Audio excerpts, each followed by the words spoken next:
Muttalib, তুমি তো আমাদের আমির, আমাদের সর্দার, তোমাকে আমরা এটাই বলতে চাই, মুহাম্মদ যে কলেমার দাওয়াত দিচ্ছে এটাকে নিষেধ করে দাও।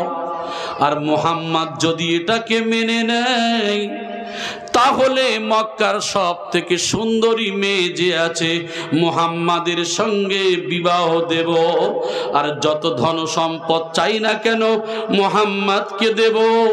এই কথা শোনার পরে দাদু আব্দুল মুত্তালিব ডাক দিলেন, ও আমার দাদু শোনো শোনো, ও বাবা মুহাম্মদ শোনো। বলে দাদু ভাই কি বলেন?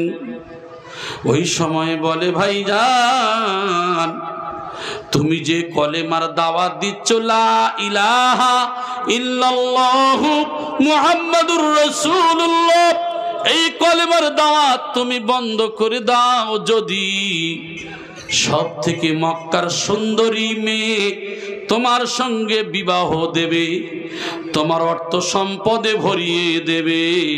ওই সময় বলেছিল, দাদু গো, ও আমার দাদু আব্দুল মুত্তালিব, আমি নবী যদি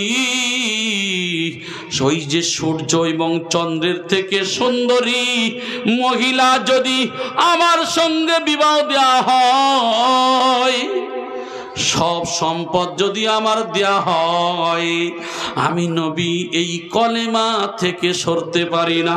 একবার জোরে বলেন সুবহানাল্লাহ। আমাদের যদি একবার বারে ধরে বলে তুই একবার এই ভাষাটা বল, তোর 50 টাকা দেবো, মাল বারে গিয়ে বলবে না? বলবে না? হ্যাঁ, ইমানের জোর আছে না নাই? ইমানের জোরে এত বারে ফেলেই কি করছে, যে নাম করুক না কেন, যাই হোক 50 টাকা তো পাবো, এর নাম হলো মুসলমান। অথচ এরাই বলে নবী 12-11টা বিবাহ করেছে, 13টা বিবাহ করেছে। এরাই বিচার করে। কারা করে? এরাই নবীর বিচার করে। আল্লাহর নবীর জীবনে যে বিবাহগুলি, নবী তো একমাত্র আয়েশা ছাড়া সব তো 40 বছরের উপরে। নবীর বয়স কম। আপনার তো 1 বছরের বউ যদি বড় হয় ঝগড়া করেন, বলে ও মেয়ের বিবাহ করা যাবে না, আমার থেকে 1-2 বছরের বড় মেয়েকে বিবাহ করা যাবে না। আর নবীর বয়স হলো 25, আর হযরতে মা খাদিজার বয়স হলো 40। তাহলে নবী আমার বিবাহ করেছেন শখ মেটানোর জন্য না একমাত্র আল্লাহর দ্বীনকে টিকানোর জন্য? এই বিশ্ব মুসলমানেরা কাল খুলে খেয়াল করে শুনুন, আমি আপনাদেরকে এই কথা বলতে চাইছি যে নবীকে এত কথা বলা হলো, সেই নবীর মধ্যে যদি লোভ থাকতো তাহলে নবী তো বলতে পারতেন, ঠিক আছে সুন্দরী মেয়ে যদি, ভারতের সুন্দরী মেয়ে যদি সঙ্গীতা বিজলানি হয়, সঙ্গীতা বিজলানি কেন, এর থেকে যদি হাফ যদি সুন্দর হয়, যদি বলা যায় তোর সঙ্গে বিবাহ দেবো তুই ছেড়ে দে, আমরা বলবো যাই হোক ওইটাই হলে যথেষ্ট। আল্লাহর নবী, বিশ্ব নবী সব ছেড়ে দিয়ে যে নবী কলেমার দাওয়াত দিলেন, দাদুকে বললেন, দাদু ভাই আমি এ কথাগুলি মেনে নিতে পারি না। জোরে বলেন সুবহানাল্লাহ। আমার ভাইজানেরা, তাহলে বোঝা যায় নবীর জীবনে যত মহিলাকে বিবাহ করেছিল আয়েশা ছাড়া সব 40 বছরের ঊর্ধ্বে। এই 40 বছরের বেশি মেয়ে নবী বিবাহ করেছিলেন। সেই সময় একমাত্র রাসূলুল্লাহ সাল্লাল্লাহু আলাইহি সাল্লামের নিজের পাশের বলতে কেউ ছিল না। এমন একটা দুঃখ বেদনার সময় নবীর পাশে এরা ইসলাম নিয়ে এসেছিলেন। জোরে বলেন সুবহানাল্লাহ। ও সোনার ভাইয়েরা, সেই নবীর প্রতি আমরা বিচার করি, নবীর যদি লোভ থাকতো তাহলে তো এটাই করতেন। কিছু কিছু নাস্তিক ভাইয়েরা ফোন খুললে ফোনের ভিতরে বলে মুহাম্মদ নারী পিপাসু ছিল। নাউজুবিল্লাহ বলেন। কোন কারণে? বলে নারী পিপাসু ছিলেন, উনি মারিয়া কিপ্তিয়াকে এই করেছেন ওই করেছেন। ও ভাই জানেরা, আমি একটা কথা আপনাদের বলবো, এর আগেও বলেছিলাম, আপনার FBI রিপোর্ট অনুযায়ী আমি বলেছিলাম বেটা ছেলের থেকে মেয়ে ছেলে বেশি। বলা হয়েছে নিউ ইয়র্কে ৭৮ লক্ষ, ব্রিটেনে ৫০ লক্ষ, রোম সাম্রাজ্যে ৯০ লক্ষ। কয়েকটা দেশের কথা আমি বলেছিলাম এর আগে। এই সমস্ত দেশে পুরুষের থেকে মেয়ে বেশি। তাহলে মেয়ে যদি পুরুষের থেকে বেশি হয়, একটা পুরুষ একটা মেয়ের বিবাহ করলে তাহলে বেশি মেয়ে থাকবে না থাকবে না? কথা বলেন। মেয়ে যদি বেশি থাকে, মনে করুন একটা পুরুষ একটা বিবাহ করলো, 50টা নারী এখন বেশি। এই 50টা নারী তাদের স্বাধীনতায় একদিক থেকে চষে সব জায়গায় খাবে। যারও সন্তান তৈরি হবে, যারও সন্তান ইসলাম পছন্দ করেন নাই, ইসলাম পছন্দ করেছেন স্বামী তুমি কি করবে? স্বামী রূপে বিবাহ করো। একটা পুরুষ 2, 3, 4 বিবাহ করবে। অতএব এই সমস্ত পুরুষের অধীনে তারা যাবে। ওই সন্তানটা যে হবে তারা বাপ বলে পরিচয় পাবে। জোরে বলেন সুবহানাল্লাহ। ইসলাম যারও সন্তানকে পছন্দ করেন নাই, ইসলাম পছন্দ করেছেন বৈধভাবে বিবাহ করা। ইসলাম না বোঝার কারণে অনেকেই অনেক কিছু বলে, আর সাধারণ মানুষ এই সমস্ত ওয়াজ তাদের ব্রেনের মধ্যে ঢুকে যায়। এই সমস্ত মানুষ, সাধারণ মানুষ তাদের ব্রেনে ঢুকে যাওয়ার পরে এরা তখন বলে সত্যি তো মুহাম্মদ কি এমন ছিলেন নাকি? একবার জোরে বলেন নাউজুবিল্লাহ। ও সোনার ভাই, নবী আমার খাদিজাকে বিবাহ করলেন, আর নবী গারে হেরাতে বসে বসে আল্লাহর ধ্যান করতে শুরু করলেন। আয়েশাকে বিবাহ করলেন, পালা পড়তো অন্যান্য বিবিরা তার কাছে অর্পণ করে দিতেন। তারপরেও নবী সময় পেতেন না আল্লাহর ইবাদতে। বিবিদের সঙ্গে গল্প করতে করতে সময় চলে আসতো। নবী এত বেচাইন হয়ে যেতেন নামাজের জামাতের জন্য। জোরে বলেন সুবহানাল্লাহ। তাহলে রসুল কেমন রসুল ছিলেন? ও ভাই জানেন, এইবার আর একটা কথার দিকে ফিরে আসি। এ ঘটনা বলতে গেলে অনেক সময় চলে যাবে। তাহলে তো নবীর ইতিহাস গেল, সাহাবায়ে কেরামদের ইতিহাসের দিকে লক্ষ্য করি। ও ভাই জানেরা, উমরের জামানায় চিন্তা করলেন ইহুদি নারীরা, মুসলমানরা এই রাস্তা দিয়ে যুদ্ধের ময়দানে যাবে, এদের ঈমানকে ধ্বংস করতে হবে। তাই লেলিয়ে দেয়া হলো যে একমাত্র সুন্দরী সুন্দরী নারীদেরকে উলঙ্গ করে দিয়ে, গান বাজনা ছেড়ে দিয়ে রাস্তার মধ্যে নাচ গান শুরু করে দিল।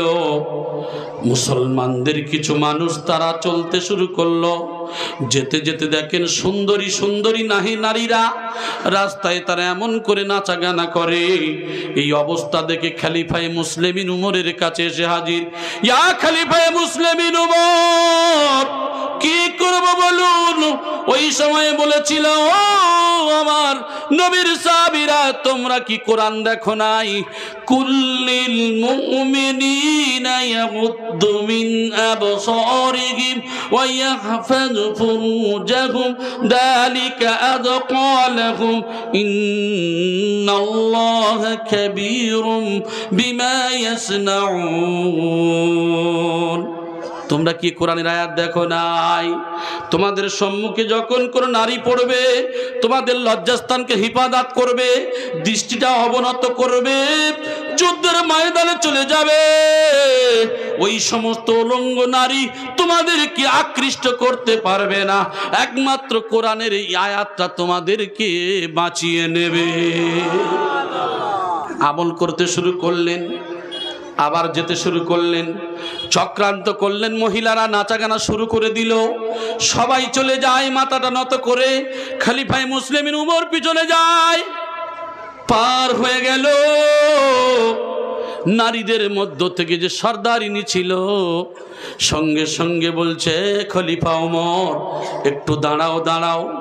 সঙ্গে সঙ্গে নিজের বস্ত্রটা পরে নিয়ে উমরের কাছে গিয়ে বলছে, ওমর, আমরা সব থেকে সুন্দরী নারী, আমাদের দেখলে তো মানুষ প্রেমে পাগল হয়ে যাওয়ার কথা। তোমাদের দলবল সব এখান থেকে চলে গেল, একবার কি আমাদের দিকে তাকাতে পারলো না? ওই সময় খলিফায়ে মুসলিমিন উমর বলেছিলেন, কোরআনের এমন একটা আয়াত আয়াত আমরা পড়েছি, তোমাদের মতো সুন্দরী কেন, এর থেকেও সুন্দরী যদি আসে আমাদের কিছু হবে না।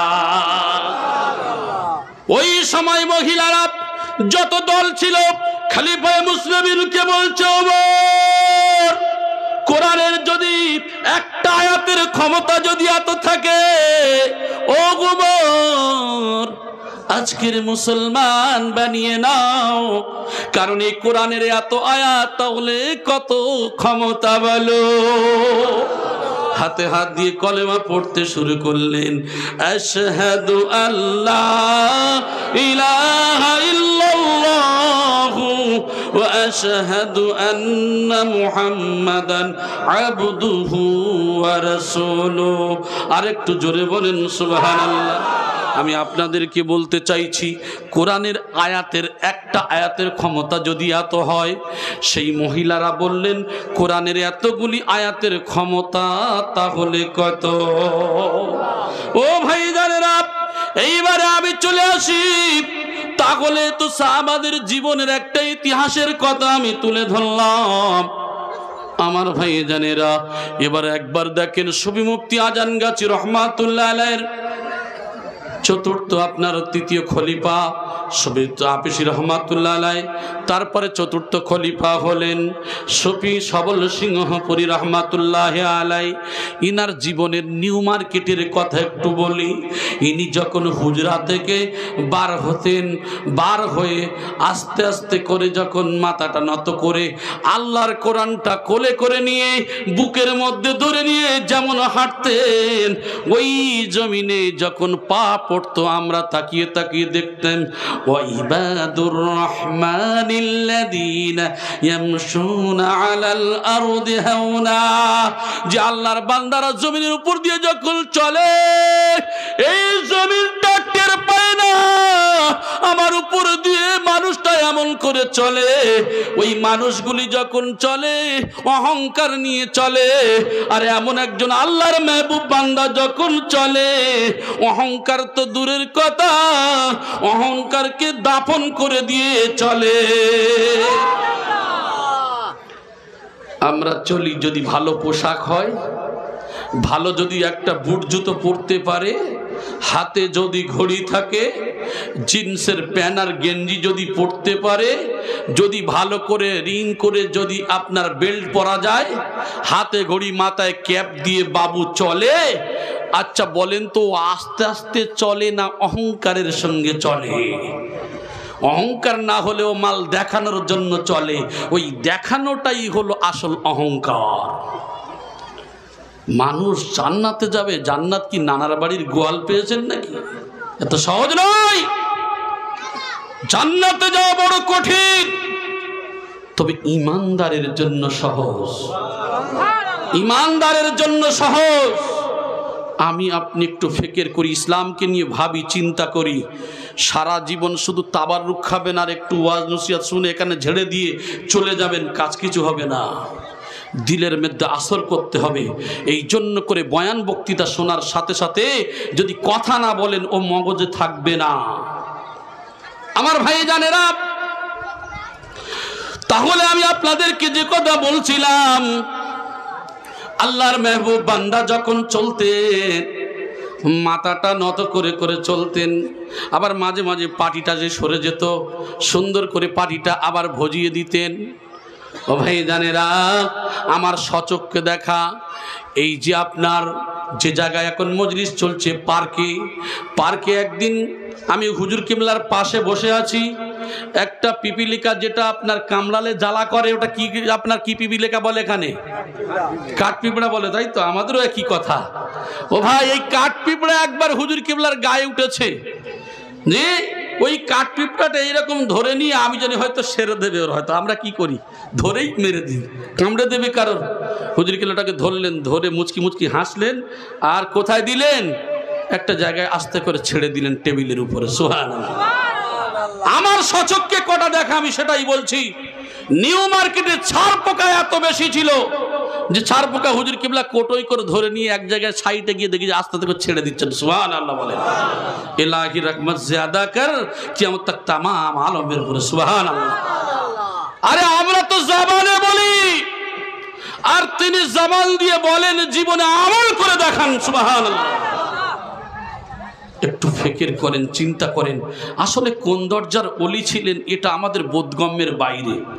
আমরা শুধু মানুষকে কি করি, মানুষকে ঘৃণা, ঠাট্টা, গীবত ছাড়ার কিছু বুঝি না।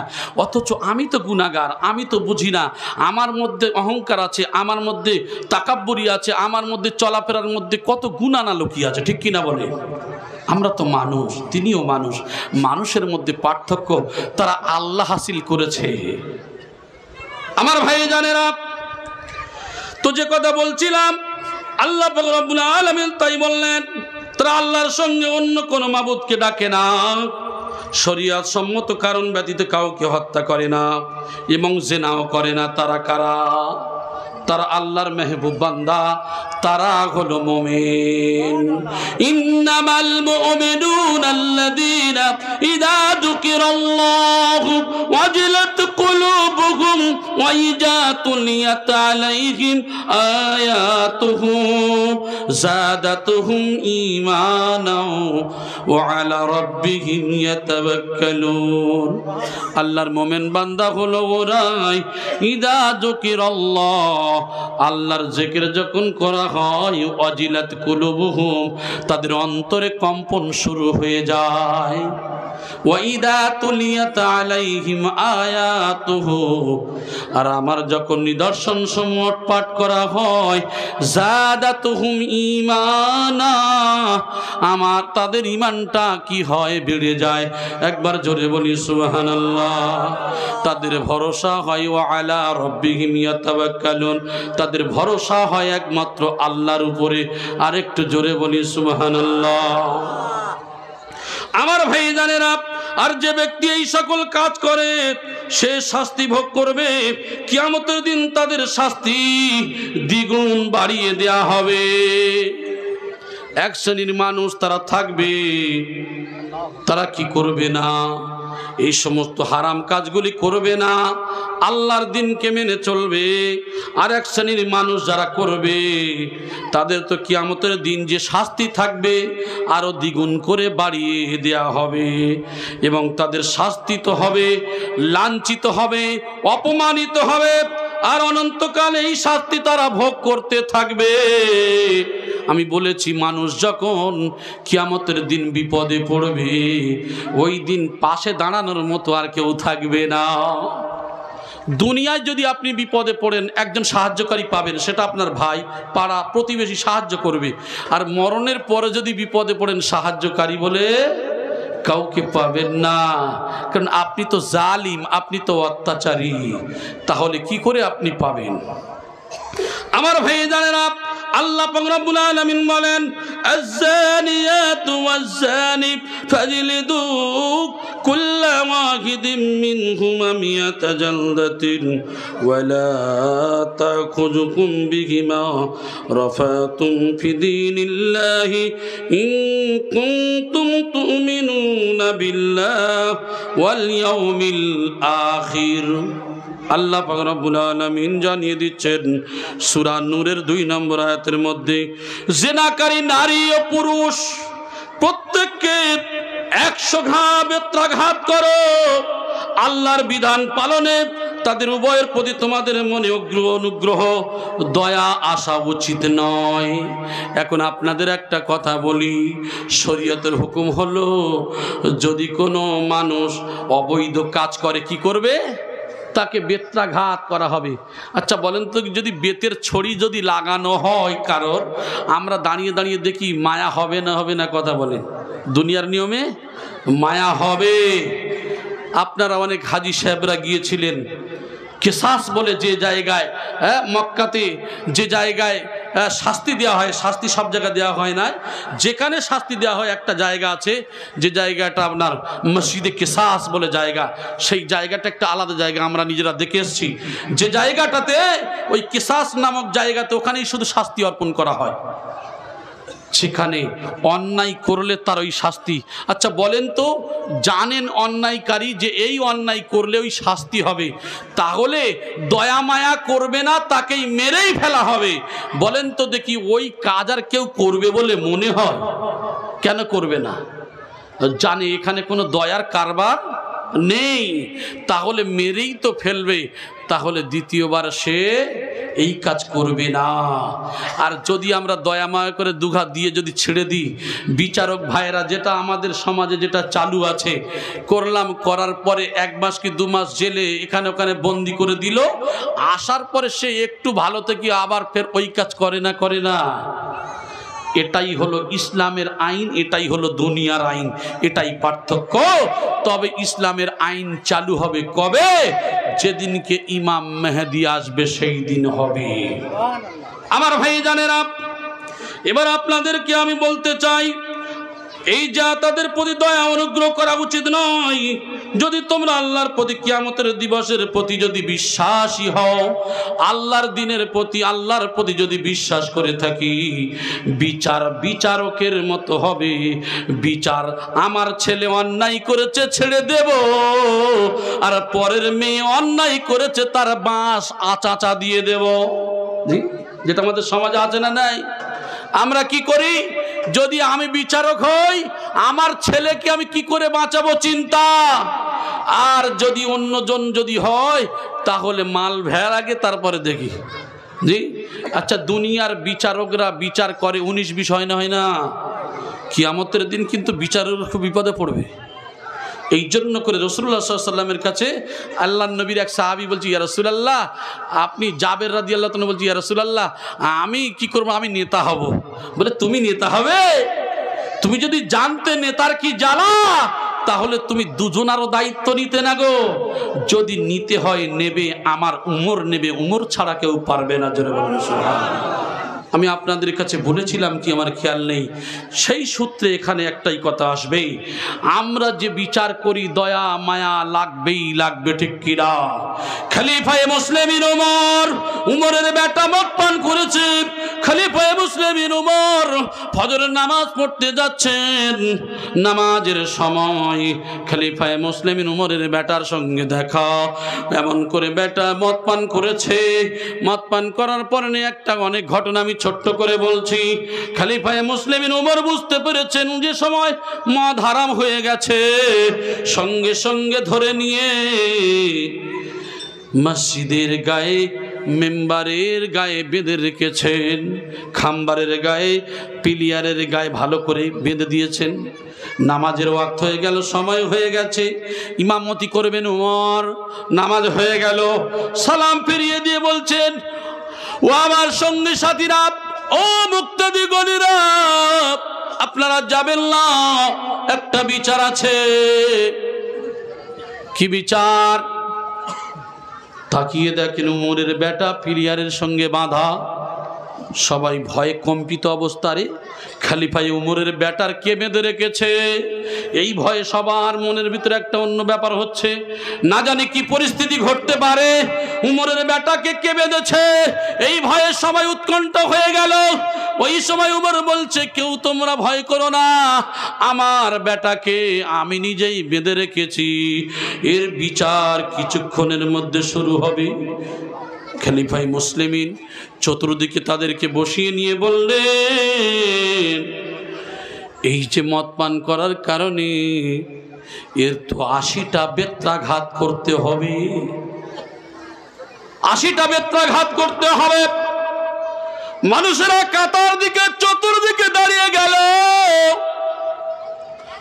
উমরের বেটাকে মাঝখানে নেওয়া হলো, জাল্লাদকে বলা হলো, চাবুকটা ধরো। চাবুকটা নিয়ে নিলেন, চাবুক চালাতে শুরু করেছে। 1টা 2টা 3টা মারে, মনের মধ্যে দয়া মায়া করে মারে। দয়া মায়া করে মারলেও কিন্তু দেখা যায় যে মারটা মেরেছে পর্যাপ্ত পরিমাণে মারাও খারাপ কিছু হয় নাই। উমর বলছে, এই জাল্লাদ, মার বন্ধ করো। তুমি যে 3টা মেরেছ, ওই মারাটা তোমার সঠিক মারা হয় নাই, কারণ তোমার ওই 3টা মার আমি উমর আমার কাছে একটাই মারের সমান। সুবহানাল্লাহ বলবেন না? বিচারক দেখেন নিজের ছেলে নিজের সন্তানের শাস্তি। ওমর বলছে তুমি 3টা যে মেরেছ আমার কাছে একটার সমান। কম্পিত অবস্থায় তারপরেও উমরের কথা শুনে আশ্চর্য হয়ে গেল। উমর রাদিয়াল্লাহু তাআলা নিজে চাবুকটা হাতে তুলে নিলেন, নিজে হাতে চাবুক তুলে নিয়ে মারতে শুরু করে দিলেন। 1টা 2টা 3টা 4টা 5টা 50টা যেতে যেতে উমরের বেটা দুনিয়া থেকে বিদায় নিয়ে চলে গেল। খলিফা মুসলিম উমর সন্তানকে জড়িয়ে ধরে বলছে, বাবা আমি তোকে বড় কষ্ট করে মানুষ করেছি বাবা, কিন্তু শরীয়তের হুকুম, কোরআনের হুকুম, আমার আল্লাহর হুকুম আমি উমর যদিও অমান্য করি, গোটা বিশ্বের মানব অমান্য করে ফেলবে। আমি উমর তোমার থেকে আমার আল্লাহর হুকুমকে বড় ভালোবাসি। তবে বাবা রে, আমি তোকে বড় মহব্বত করি, বড় ভালোবাসি, কিন্তু আমার আল্লাহর আইনটাকে কিন্তু আমি তোমার থেকে ভালোবাসি না। আমি আল্লাহর আইনকে তার থেকেও বেশি ভালোবাসি। খলিফা মুসলিমিন সন্তানের জড়িয়ে ধরে ক্রন্দন করেন, ক্রন্দন করেন। দুনিয়ার মহব্বত, দুনিয়ার ভালোবাসা তো থাকবে, তারপরেও দাফন কাফনের ব্যবস্থা করা হলো। দাফন কাফনের ব্যবস্থা করে দিয়ে, দাফন করে দিয়ে বেত্রাঘাত বেত্রা তুলে নিলেন। 30টা তো এখন পর্যন্ত বাকি। দাফন করে দিয়ে কবরের উপরে 30টা চাবুক চালিয়েছিলেন, তিনি হলেন খলিফায়ে ওমর। আমার ভাই জানেরা, সেই উমরের বংশধর হলো সুফি মুফতি আজল গাজী রহমাতুল্লাহ আলাই। তার বিচারটা এইরকমই হওয়া উচিত, এমন এইরকমই বিচার। আমার ভাই জানেরা, আমি আপনাদেরকে বলতে চাই, আল্লাহর মেহবুব বান্দাদের দিকে লক্ষ্য করেন। সবল সিংহপুরী রহমাতুল্লাহর কিছু ইতিহাস আমার মনে আছে, তবে আমি অত ভেঙে বলতে চাচ্ছি না, কিছু বিচারের কথা। তবে আমি আপনাদেরকে একটু বোঝাই দিলাম খলিফায়ে উমরের ইতিহাসের দিকে। আপনারা জানেন তিনি এমন স্টিক, এমন ক্ষমতা, এমন দাপট ছিল যে মানুষ সামনে দাঁড়িয়ে বুঝতে পারতেন যে দেখলে যেন আল্লাহকে মনে করিয়ে দেয়, ঠিক কিনা? আল্লাহর মেহবুব বান্দার দিকে দেখলে মনে হয় যিনি একটা প্রকৃত আল্লাহর মেহবুব বান্দা। আমার ভাই জানেরা, একটা চোর তার মুখের দিকে তাকালে বুঝতে পারবেন, একটা অপরাধী তার যখন বিচারের মাঠে নিয়ে আসবেন মুখের দিকে তাকালে বোঝা যায় মুখের ফেসটা। আমার আপনার কিছু বোঝার ক্ষমতা আছে না নাই? কথা বলেন। মুখের ফেস দেখি মানুষের ভালো মন্দ অনেকটা অনুমান করা যায়। আমরা তো কিছুই বুঝি না, অনুমান কিছুটা অন্তত কিছু বোঝা যায়। আমার বলার উদ্দেশ্য হলো, উমর রাদিয়াল্লাহু তাআলা আনহু এরকম বিচারক ছিল যে উমরের বিচারটা এত স্ট্রিক্টলি, এত ক্ষমতাবান, যে বিচার তার কাছে নিজের সন্তান বিচারটা সঠিক পেয়েছে। আপনারা জানা ইতিহাস, একজন মুসলিম একজন ইহুদি আল্লাহর নবীর খলিফার কাছে বিচার নিয়ে গেছে। উমর রাদিয়াল্লাহু তাআলা আনহুর কাছে বিচার নিয়ে গেছেন। বলছে এর আগে কার কাছে বিচার নিয়েছো? বলে নবীর কাছে। নবীর কাছে বিচার নিয়ে গেছে, পছন্দ হয় নাই? বলে না, ইহুদির পক্ষে রায় দিয়েছে। বলে ঠিক আছে, একটু দাঁড়াও। চলে গেলেন কামরার মধ্যে, বার হয়ে আসলেন তরবারি নিয়ে, ওই মুসলমানকে এদিক থেকে চালিয়ে ওদিকে করে দিলেন। তখন রটে গেল উমর মুসলমানকে হত্যা করেছে। আল্লাহর নবী বললেন না না, উমর মুসলমানকে হত্যা করে নাই, উমর তো সঠিক বিচারটাই করেছে। আমার বলার উদ্দেশ্য হলো, হিন্দু হোক, মুসলমান হোক, জৈন হোক, খ্রিস্টান হোক, একজন বিচারকের দায়িত্ব হলো এটাই, সঠিক বিচার করা। সে আমার ভাই হলেও অন্যায়কারী। একজন জজ যদি হয়ে থাকেন, জজ কোনো মুসলমানের জজ হতে পারে না, কোনো হিন্দুর জজ হতে পারে না, কোনো খ্রিস্টানের জজ হতে পারে না। ওই জজ তার দায়িত্ব হলো বিচার করা, সঠিক জায়গায় বসে সঠিক বিচার করবে। ওই বিচার যদি 19-20 হয়ে যায়, কাল কিয়ামতের ময়দানে তার হিসাবের কাঠগড়াতে দাঁড়াতে হবে। এত সহজ নয় আমার ভাই জানেরা। সেই জন্য করে আপনাদের অনুরোধ করে বলবো, পায়ে ধরে বলবো, শরীয়তকে মান্যতা দিন, আল্লাহর রাসূলের তরিকাকে মেনে নিন। আমরা যারা দায়িত্বে আছি, বরং কি করব, কোনো যদি বিচারক, কোনো যদি মানুষ, কোনো অন্যায়কারী যদি আমাদের কাছে আসে বাদী বিবাদী, আমাদের কাছে দায়িত্ব হলো, আমার ভাই তুমি তো মুসলমান, তুমিও তো হিন্দু, বা তুমিও তো মুসলমান, না না তোমরা তো ভাই ভাই, সামান্য এক বিগত এক হাত অমুক তমুক এই জমিনের জন্য, জায়গার জন্য কেন বিবাদ করো ভাই?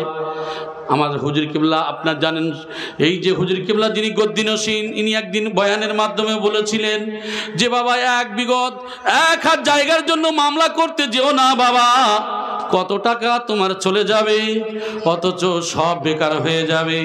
ও বাবা একটা হাত যদি ছেড়ে দাও, সেও তোমার ভাই, তোমার পাড়া প্রতিবেশী, তোমার গ্রামের ভাই। ওই এক হাত ছেড়ে দেওয়ার জন্য অনন্ত জীবন কবরে শুয়ে শুয়ে সদকায়ে জারিয়ার সওয়াব পাবে। কিসের ঝগড়া, কিসের ঝগড়া করেন ও ভাই জানেরা? ওই এক হাত জায়গা যে ছেড়ে দিয়েছে, ওই জায়গাটা তার উপকারে লেগেছে, জেনে রেখে দেবেন। ওই যে ব্যক্তি ব্যবহার করছে আর আপনার কবরের সঙ্গে সাদকায়ে জারিয়া হয়ে গেছে, আপনার পা ঘুরিয়ে পৌঁছাচ্ছে প্রত্যেক দিন। এই জন্য করে আমাদের দায়িত্ব হলো ভালোবাসা দিয়ে বোঝানো। আমরা কি করি, বরং আমরা বলি এই এক কাজ কর। দুই পার্টি এসেছে, এক পার্টি প্রথম জানালো, আমি বলছি তুই তমলুক থানায় গিয়ে আগে কেস কর। আবার এক পার্টি পরে এসেছে, বলে তোর এরম করেছে, বলে হ্যাঁ, তুই আর এক কাজ কর, তুই তমলুক থানায় গিয়ে তুইও লাগা। কাজ কারবার দেখেছেন, এদিকে এরও বললো, ওদিকে ওরও বললো। আমার ভাই এইবারে মাঝখান থেকে বলছি, এটা তোর এই করতে হবে, কিছু মাল দে, এর কাছেও খায় ওর কাছেও খায়, কদিন আমি আপনি বাঁচবো জি? আরামে থাকবেন, আরামে খাবেন, 10 বছর 20 বছর। ইন্নাল্লাহ আলিমুন খাবীর, ইন্নাল্লাহ আলিমুম বিজাতিস সুদূর। যার দেখার সে ঠিক দেখছে, যার খবর ঠিক খবর রেখে দিয়েছে। কেননা দুই কানে তো দুইজন সিসি ক্যামেরা বসানো আছে। ওই দুইটা সিসি ক্যামেরার সম্পর্কে আমি বলেছিলাম, এই দুইটা সিসি ক্যামেরা সব সময় রেডি হয়ে আছে। কিন্তু আমার আল্লাহ এত ভালোবাসেন, আমার আল্লাহ বান্দারে এত মহব্বত করে, গুনাহ করলে একটু অপেক্ষা করে, কখন আমার বান্দা তওবা করে, কখন ক্ষমা চায়, কখন ক্ষমা চায়, আর একটু সময় দেয়। যদি সময় না পায়, যদি গুনাহ যদি করতেই থাকে তখন অনেক পরে তার গুনাহ লেখা হয়। আর বান্দা যখন একটা নেকি করে সঙ্গে সঙ্গে লেখা হয়। জোরে বলেন সুবহানাল্লাহ। হে মানুষ, একবার কি চিন্তা হয় না, ফিকির হয় না, একবার কি ভাবনা? আমার ভাই জানেরা, সেই সম্পর্কে আল্লাহ পাক রব্বুল আলামিন যুগে যুগে নবী রাসূল দিয়ে, সাহাবা, তাবেঈন, আইম্মায়ে মুজতাহিদিন, আউলিয়া কিরামদের জামানাতে তারা আসার পরে ঠিক ওই রূপভাবে দিনের প্রচার করছেন, দিনের দাওয়াত দিচ্ছেন। আমি আপনি যদি একটু ফিকির করি, চিন্তা করি, তাহলে বুঝতে পারবো। আমার ভাই জানেরা, এবার আমি যে হাদিসটা পড়েছিলাম, আন উবাদাতাস সামিত আন্নান নবী সাল্লাল্লাহু আলাইহি সাল্লাম قال খুযু আন্নী قد جعل الله لهن سبيل البكر بالبكر جلد بيات تغريب عامي والسيب بالسيب جلد مئات الرجم উবাদা ইবনে সামিত রাদিয়াল্লাহু তাআলা আনহু বলেন, রাসূলুল্লাহ সাল্লাল্লাহু আলাইহি সাল্লাম বলেন, তোমরা আমার নিকট হতে আল্লাহর বিধান গ্রহণ করো। কথাটি রাসূল সাল্লাল্লাহু আলাইহি সাল্লাম দুবার বললেন। আল্লাহর বিধান কে পাঠিয়েছেন? আল্লাহ। বিধান কে দিয়েছেন? আল্লাহ। প্রচার করেছেন কে? রাসূল। তাই বলছে আল্লাহর দেওয়া বিধান আমার নিকট থেকে তোমরা যা পেয়েছো সেগুলো সঠিকভাবে তোমরা মেনে নাও, তোমরা সঠিকভাবে তোমরা এগুলো করো। একবার নয় দুবার বললেন। আল্লাহ তাআলা তাদের জন্য নির্ধারণ করেছেন অবিবাহিত নারী ও পুরুষকে 100 বেত্রাঘাত এবং 1 বছরের জন্য নির্বাসন করতে হবে, আর বিবাহিত নারী পুরুষ রজম করতে হবে। এখানে একটা কথা বলি, যদি ইয়ং ছেলে মেয়ের মধ্যে জেনা হয় তাহলে 100টা বেত্রাঘাত করা শরীয়তের হুকুম। আচ্ছা, 100টা বেদ মারলে সে বাঁচবে না মরবে? মরে যাবে। আর যদি বিবাহিতা হয়, বিবাহের পরে স্বামী আছে, বিবি আছে, তারপরে অবৈধ সম্পর্ক আছে না নাই? আপনাদের এলাকায় নাই, আমাদের এলাকার কথা বলছি। আমার কাছে তো অনেক পেশেন্ট এমন আসে শুধু, জি এই সব কারবার শুধু চলছে। এখন মলি সাহেবদের কারবার, যদি তাবিজ দিয়ে যদি পয়সা নেওয়া যায় সর্বনাশ হয়ে যাবে। যে দিনে 50-1 লাখ কামিয়ে ফেলতে পারবে। আমার ভাই, আলহামদুলিল্লাহ, শুধু হাক্কানি আঞ্জুমানের ছায়াতলে যদি না থাকতাম তাহলে মনে হয় কোথায় চলে যেতাম আল্লাহ পাকই ভালো জানে। আলহামদুলিল্লাহ, কারণ আল্লাহর শুকর গুজারি ছাড়া আর কোনো রাস্তা নাই। আমি আপনাদেরকে যে কথা বলতে চাচ্ছি, আসলে মলি সাহেবদের তাবিজ কবজে কাজ হবে না। এ তরিকা ধরতে গেলে রাসূলুল্লাহর তরিকা ধরলে শান্তি হবে, নচেত শান্তি পাবেন না। আমার ভাই জানেরা, যে কথা বলছিলাম, তাহলে বিবাহিতা নারী পুরুষ যদি জিনা করে 360টা খ মারবে। কি মারবে? পাথর দাঁড় করিয়ে দেওয়া হবে, পাথর নিক্ষেপ করা হবে। 360টা পাথর যদি মারা যায়, ও আর বাঁচবে বলে মনে হয়? আরে তো তার আগেই তো চলে যাবে। 25 পিস ঠিক সাইজের মাল পড়লে ওখানেই খবর শেষ। আমাদের ভাই আগে বলছিলেন, আমাদের মৌলানা সাহেব বলছিলেন না, আমাদের ডক্টর সাহেব, উনি মাস্টারিও চাকরি করেন, উনি একটা কথা বলছিলেন না, দাহিয়াতুল কলবির ইতিহাস বলছিলেন। সম্ভবত আমি যতটুকু শেষে শুনেছি, দাহিয়াতুল কলবি একজন সাহাবী কখন হলেন? ইনি তো জ্যান্ত মেয়েদেরকে পুঁতে ফেলতেন। নিজের মেয়েকে নিয়ে গর্ত করছেন, বাপ বাপ বলে চিৎকার দিয়ে বলছে, আব্বু আপনি কি করবেন? বলে, মা একটু পরে দেখতে পাবে। তো নিজের ওই মেয়ে কাপড় দিয়ে মুখ টুক সব মুছিয়ে দেয়। মেয়ের সঙ্গে বাপের মহাব্বত বেশি আছে না নাই? কথা বলে বেশি মহাব্বত। সেই সন্তান গিয়ে বারবার মুখ মুছিয়ে দেয়, বলে আব্বু কি করবে? বলে একটু পরে দেখতে পাবে। গর্ত করে নিজের সন্তানকে ওই গর্তের মধ্যে ফেলে দিয়ে নুড়ি পাথর দিয়ে পাথর নিক্ষেপ করা হয়েছে, রক্ত ফিনকি দিয়ে বার হতে শুরু হয়েছে। চিৎকার দিয়ে বলছেন, আব্বু আমি তো কোনো দোষী নয়, আমাকে ছেড়ে দেন, আমি দূর দেশে চলে যাব, আমি আপনার বাড়িতে যাব না। অনেক কাকুতি মিনতি করার পরে নিষ্ঠুর পিতা তারপরেও তিনি দাফন করে দিয়ে চলে গেলেন। বারবার আওয়াজ যখন ভেসে আসে, রাসূলুল্লাহর কাছে গিয়ে এক মসজিদে নববীর কোণে গিয়ে ক্রন্দন করছেন, কাঁদছেন। কি ব্যাপার? কাঁদে কে? ইয়া রাসূলুল্লাহ, অমুক একজন ব্যক্তি কান্নাকাটি করছে, নিয়ে এসো। কি ব্যাপার, তুমি কাঁদো কেন? ইয়া রাসূলুল্লাহ, ইয়া হাবিবাল্লাহ, হুজুর আমি এই জন্য করে কাঁদি, আমার জীবনে আমি এমন একটা পাপ করেছি যে আমার আল্লাহ মাফ করবে না। কি এমন অপরাধ করেছো যে মাফ করবে না? তখন ঘটনাটা যখন বলছেন, আল্লাহর রাসূলের চোখ মোবারক থেকে পানি ঝরঝর করে ঝরছে। বিআইয়ি জামবিন কুতিলা, কি অপরাধে তুমি মারলে? মানুষ কি পারে এইভাবে হত্যা করতে? মানুষ কি এত নিষ্ঠুর হতে পারে?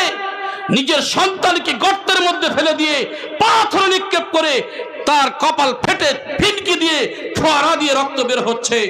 নিজের পিতা, নিষ্ঠুর পিতা চাপা দিয়ে চলে আসছে। আমার ভাই, এই পরিস্থিতি তারপরেও আল্লাহর রাসূল শুনে চপচপ করে চোখ থেকে পানি পড়ছে। তারপরে রাসূল বললেন, মানুষ কি এত নিষ্ঠুর হতে পারে? তারপরে বললেন যে, হে দাহিয়াতুল কলবি, তুমি তো সেই সময় আইয়ামে জাহেলিয়াতের যুগে যে সময় মানুষগুলি মহিলাদেরকে জ্যান্ত পুঁতে ফেলতো, আমার রাসূল এসে সেই সময় মহিলাদেরকে সম্মান দিয়েছেন। জোরে বলেন সুবহানাল্লাহ। সেই সম্মানিত করেছেন ইসলাম। জোরে বলেন সুবহানাল্লাহ। তারপরে কি করলেন? বললেন তুমি যে অপরাধ করেছো, তোমার আজকের আল্লাহ যদি চায় তুমি ইসলামের ছায়াতলে যখন আসতে চাচ্ছ, জেনে নিয়ে তুমি কলেমা পড়ার কারণে এত বড় অপরাধকে আমার আল্লাহ রহমান রহিম তোমার এত বড় অপরাধকে ক্ষমা করে দেবেন। আপনারা জানেন যে মক্কা শরীফ থেকে যে আপনার মসজিদে আয়েশা থেকে যখন যায়, ওই তানঈম বলা হয়, মসজিদে আয়েশাতে যাওয়ার ওই যে লাল বাসগুলো দাঁড়িয়ে থাকে, ওই স্ট্যান্ডের পাশেই এই কবর, জ্যান্ত মহিলাদের যে পুঁতে ফেলার কবরটা ওখানেই রয়েছে। আমার ভাই, আমাদের এই যে বৃদ্ধ হাজি সাহেবরা জানতো, এই জন্য করে অতটা কিছু ছোটাহাঁটা করা বা বিভিন্ন এইগুলো জানে না, বা ঠিকমতো মানুষ আরবিতে কথাও না বলতে পারলে বা ওখানে যদি ঠিকমতো যোগাযোগ না করতে পারে কি করবে? যায় কাজ সেরে চলে আসে আসল কাজগুলো। আর জাননেওয়ালা লোক আলেম যদি থাকে তাহলে অনেক কিছু হাদিস কোরআন দিয়ে তারা বোঝাতে পারবে এবং বোঝাটা সুবিধা হয়। তো যাই হোক, যে কথা বলছিলাম আমার ভাই জানেন, একবার দরুদ শরীফ পড়েন তো। টাইম চলে গেল,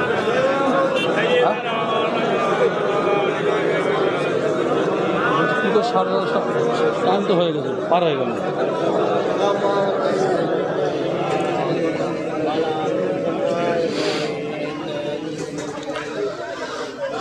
আসলে বলতে বলতে টাইম কখন শেষ হয়ে গেছে। আর একটা হাদিস শুনিয়ে দিই ইনশাআল্লাহ। আমার ভাই একটু মুহাব্বতের সঙ্গে দরুদ শরীফ পড়েন, উঠবেন না কিন্তু এই টাইমে। একটা হাদিস শুনিয়ে দেবো ইনশাআল্লাহ।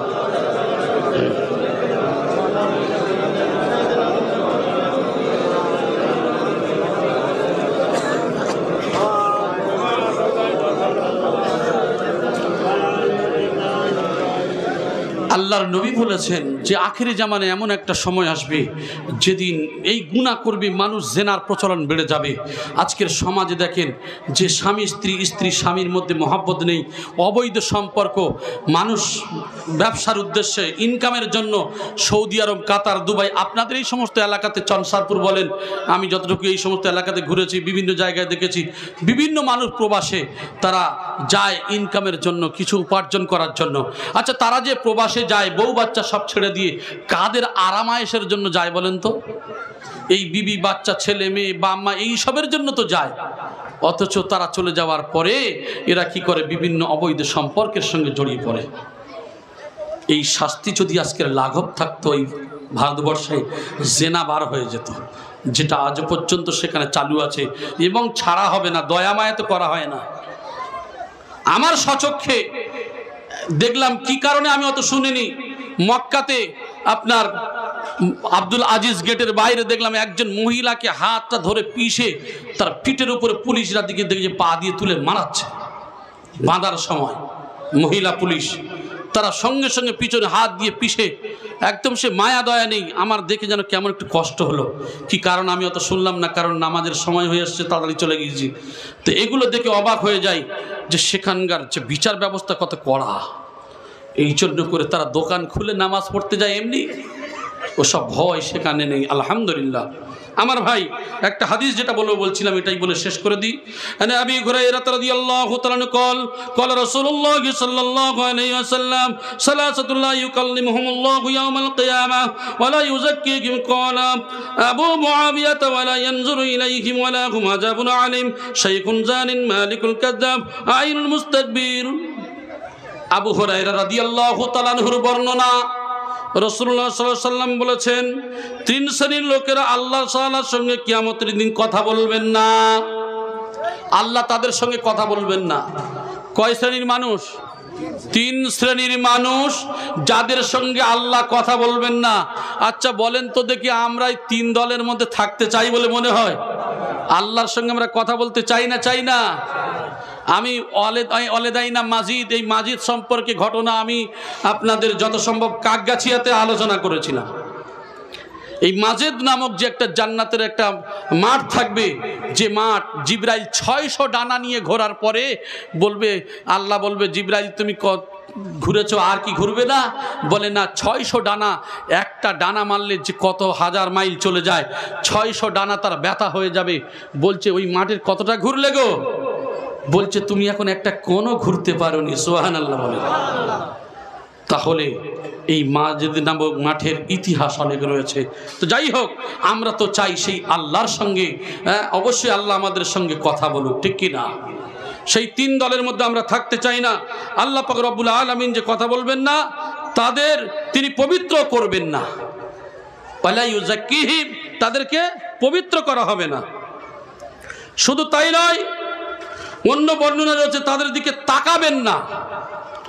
তাকাবেন না, রহমতের দৃষ্টি দিয়ে তাকাবেন না। তাহলে তাদের জন্য রয়েছে যন্ত্রণাদায়ক শাস্তি। নম্বর 1, বৃদ্ধ বয়সে জিনা করা। বুড়ো বয়সে চিন্তা করছি, অনেকেই আছে বৃদ্ধ বয়সে সে বুড়ি যেমন বাড়িতে রেখে জোয়ান ছড়ি পয়সার লোভে ধরে রেখেছে। যে আমি যাচ্ছি না, আপনাদের খুব জানা ইতিহাস, খুবই জানা, যেটা নিয়ে খুব তোড়জোড় চলছে, বুঝতে পেরেছেন? এই সমস্ত বৃদ্ধ বয়সে টাকা থাকলে দেখবেন বৃদ্ধ বয়সে মানুষ, জোয়ান যুবতী, এক শ্রেণীর মহিলারা লোভে পড়ে না পড়ে না? ওরা বৃদ্ধ মানুষ হলেও চালিয়ে যায়, কিসের জন্য? টাকার জন্য। আমার ভাই, তাহলে বৃদ্ধ বয়সে যারা জিনা করে এদেরকে পবিত্র করা হবে না, এদেরকে আল্লাহ কথা বলবেন না, এদের দিকে অন্য রিওয়ায়াতে এসেছে রহমতের দৃষ্টিতে তাকানো হবে না। নম্বর 2, মিথ্যাবাদী শাসক যারা দলের প্রতিনিধি, এই শাসক যারা, এরা যদি মিথ্যাবাদী হয়, আলহামদুলিল্লাহ আপনাদের এলাকায় ভালো, আমাদের এলাকার কথা বলছি, 24 পরগনার শাসক যারা, এরা কিন্তু মিথ্যা কথা বলে। তাহলে মিথ্যাবাদী শাসক, তাহলে আমরা হয়তো অনেকেই ভাবছি যে গীবত করছি বা ঠাট্টা, না, এ ভুল আমাদের মধ্যেও আছে। ভাববেন না যদি শাসক বলে, আরে শাসক বলতে আপনি ভাবছেন শুধু পার্টির নেতা, আপনি আপনার ফ্যামিলি মেম্বারের মধ্যে শাসক। কোথায় আঙ্গুল তুলছেন? এর ব্যাখ্যা করলে অনেক পড়ে যাবে। আপনার ফ্যামিলির মেম্বারের মধ্যে আপনি শাসক। আজকের তুমি এক কাজ করো তো, আজকের এইটা নিয়ে আসবে, বিবির কাছে এসে বলছে দেখো আজকের তো এই মানে এদিকে কি করেছে, কিছু টাকা নিয়ে অন্য মেয়ের পিছনে ঢেলে দিয়ে এসে বলছে, আল্লাহর কসম করে বলছে আজকের কাজ হয়নি। বুঝতে পেরেছেন?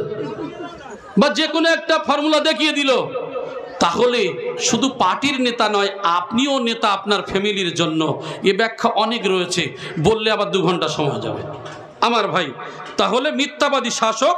নম্বর 3, অহংকারী দরিদ্র ব্যক্তি, গরিব গৌরবী। কেমন? একটা রিক্সাওয়ালা দাঁড়িয়ে আছে, রিক্সা নিয়ে, এখন ওর সঙ্গে ঝগড়া, জায়গা নিয়ে ঝগড়া। সে যাওয়ার পরে এসে বলছে দাদা আপনি যাবেন বুড়ারি বাজারে? মুখে দিতে বলছে না যাবো না। এ হলো গরিব গৌরবী। এ কি গরিব মানুষ, অতএব এর অহংকার আছে। ও যে রিক্সা নিয়ে বার হয়েছে ভাড়া মারার জন্য, ঠিক কিনা কথা বলেন? ঝগড়া থাক, বিবাদ থাক না, মানুষের জীবনে চলতে গেলে থাকবে। কিন্তু রাসূলুল্লাহর হাদিস বলা হয়েছে, ও আপনার শত্রু হলেও আপনার দায়িত্ব আপনি পালন করেন, বদলা দেবেন আল্লাহ।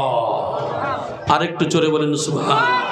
আপনার সঙ্গে ঝগড়া, আপনি আগে সালাম দেন, সে সালামের উত্তর যদি না দেয়, সে আল্লাহর কাছে জবাবদিহি হবে। আপনার শত্রুর উঁচু পিঁড়া দাও, আমাদের ভাষায় বলে থাকি যে শত্রু হয় তাকে যদি আপনি ভালোবাসেন, শত্রুতা থাকবে বলে মনে হয়? আমাদের সমাজে ওর সঙ্গে কথা নাই, শত্রুতা আছে বলে এই সমস্ত বিবাদের জন্য দেখা যায় সমাজে দুর্নীতি, যত ঝগড়া বিবাদ চলছেই তো চলছে। এই জন্য করে অনুরোধ করে বলবো, পায়ে ধরে বলবো আপনাদেরকে, কারণ আমি আপনি আপনারা আমরা সবাই যেন আমরা এই ঝগড়া বিবাদকে বাদ দিয়ে আমরা যেন আল্লাহ প্রত্যেকের মেটানোর তৌফিক দান করেন, বলি আমিন। তাহলে 3 শ্রেণীর মানুষ, বৃদ্ধ বয়সে জেনা করা, কম বয়সে, তাহলে ভাববেন কম বয়সে জেনা যারা করে, এখন করে ফেলেছে, যদি আল্লাহর কাছে খালিস দিলে তওবা করে ক্ষমা চায়, আল্লাহ তো মাফ করবেন। কিন্তু বৃদ্ধ মানুষের জেনা মানে একটা খতরনাক বিষয়। নম্বর 2 মিথ্যাবাদী শাসক, নম্বর 3 অহংকারী দরিদ্র ব্যক্তি। এই 3 ব্যক্তির সঙ্গে আল্লাহ কথা বলবেন না, তাদেরকে পবিত্র করা হবে না। আল্লাহ যেন আমাদের প্রত্যেকের এই সমস্ত খারাপি থেকে আমাদের হিফাজত করেন, বলেন আমিন। আল্লাহ পাক রব্বুল আলামিন যেন আমাদের প্রত্যেকের কোরআনের তরিকা, কোরআনের হুকুম মতো নবীর তরিকা অনুযায়ী চলার আর কামেল মুর্শিদের দোয়ার বরকতে আল্লাহ যেন আমাদের প্রত্যেকের সেই পথে পরিচালিত করেন।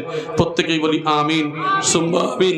ভাষার মধ্যে বলার মধ্যে যদি কোনো বিয়াদবি হয় আল্লাহর ওয়াস্তে ক্ষমা করবেন। আর একটা কথা আপনাদের শুনিয়ে দিচ্ছি আমার ভাই, যেহেতু আগামীতে যে আসছে মাহে রমজানুল মুবারক, জানা নাই আবার আগামীতে আপনাদের সঙ্গে আমাদের কারোর হয়তো মোলাকাত হবে, কারোর হবে না, কার কখন নাম লিপিবদ্ধ হয়ে গেছে উপরে। এই জন্য করে আল্লাহ যেন আমাদের প্রত্যেকের একে অপরের মধ্যে ভুল ভ্রান্তি যা কিছু থাকবে আমরা যেন প্রত্যেকেই প্রত্যেকের কাছে ক্ষমা চেয়ে আমরা একে অপরের মহব্বত বাড়িয়ে ইহ জীবন এবং পরজীবন মঙ্গলময় হয়। আমরা সেই প্রত্যেকেই সেই আশাবাদী। আল্লাহ পাক রব্বুল আলামিন যেন আমাদের প্রত্যেকের কোরআন ও হাদিস মোতাবেক চলার তৌফিক দান করেন। কামিল মুর্শিদের দোয়ার বরকতে আমরা যেন চলতে পারি, আল্লাহ যেন সেই তৌফিক দান করেন। আমিন সুম্মা আমিন। ওয়া আখিরু দাওয়ানা আনিল হামদুলিল্লাহি রাব্বিল আলামিন। মুহাব্বতের সঙ্গে দরুদ শরীফ পড়েন। আল্লাহুম্মা